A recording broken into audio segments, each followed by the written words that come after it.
Oluvannyuma lw'akawuka ka coronavirus okussa ensi yonna ku bunkenke ya leero Lord Mayor Erias Lukwago nga lino olukiiko lwe basomesezza bannakibuga ku ngeri gye bayinza okwetangiramu obulwadde buno. Bagenze mu paaka ya Namayiba nga balagidde abagikulira okussaawo ebintu byonna ebiyinza okuyambako mu kutangira okukwatibwa obulwadde. Nga batuuse wano ekisookera ddala okulaba nga buli omu nga tannava mu bbaasi ng'akeberebbwa.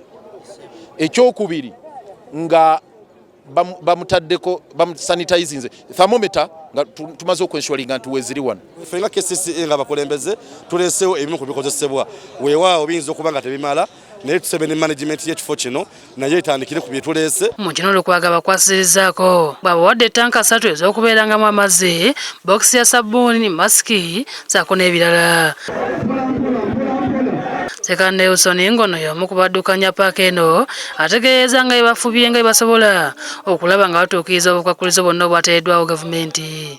Nga Tamino era twakutaddewo sanitizers mu Tamino, buli muntu ayingira n'afuluma Tamino tukola ki tumucekinga. Yakulira ebyobulamu mu KCCA Richard Walyomo asomesezza abantu mu paaka eno engeri ekirwadde kino kisaasaanamu. Bakayita masiki ebitulimu ebiri muno ebiyisa empewo, kano bakayita respirator, kata akakola ku coronavirus ke kano. Lwogeddeko n'abamu ku bakulira mu paaka eno mu ngeri gye bateekeddemu okulwanyisa obulwadde buno. Basabye gavumenti okubakwasizaako kubanga obulwadde buno bwa ntiisa. Ebikozesa ebiteke ku gate eza bus park, buli muntu ayingira, buli kisa ayingira mu bus park abe nga bamuteekako kaki akadetecting obuwuka wa coronavirus. Ngadduka bweru mulago tebateekamu ddagala, kati bagenda nikoteekamu eddagala bategeere nti amalwaliro g'e Uganda geetaaga okukozesebwa.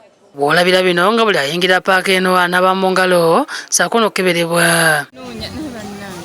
Bo abakulembeze b'abadereva ba takisi saako ne bakondakita batuuzizza olukuŋŋaana lwa bannamawulire ne babuulira engeri gye beeteeseteesemu okwetangira okukwatibwa obulwadde bwa COVID-19. Tuteekewo okufuuyira abantu wano ku stage kubanga bwe tutakikole twenyini abantu bagenda kufa. Bakulembeddwamu ssentebe waabwe Kalifani Musajja Alumbwa era ng'ayogerako gye bali ategeezezza nga bwe bamaze dda okuwandiikira ab'ekitongole kya KCCA saako ne minisitule y'ebyentambula wamu ne minisitule y'ebyobulamu okusobola okulaba nga bakwasizaamu okutangira abantu okukwatibwa obulwadde abakozesa entambula ey'awamu. Kitwagala e compliance kyemukole wammwe ne waffe mukkirize kibakolebweko abantu bajja okubeera identified mu nyambala yaabwe ne mu bifo ebyo. Bagamba nti balina paaka kumpi 8 ate nga buli paaka erimu stage eziwera ddala 25 nga kizibu okwetangira obulwadde buno. Basabye gavumenti ebayambye esale emisolo ku buli kintu kyonna ekyeyambisibwa mu kulwanyisa akawuka ka coronavirus.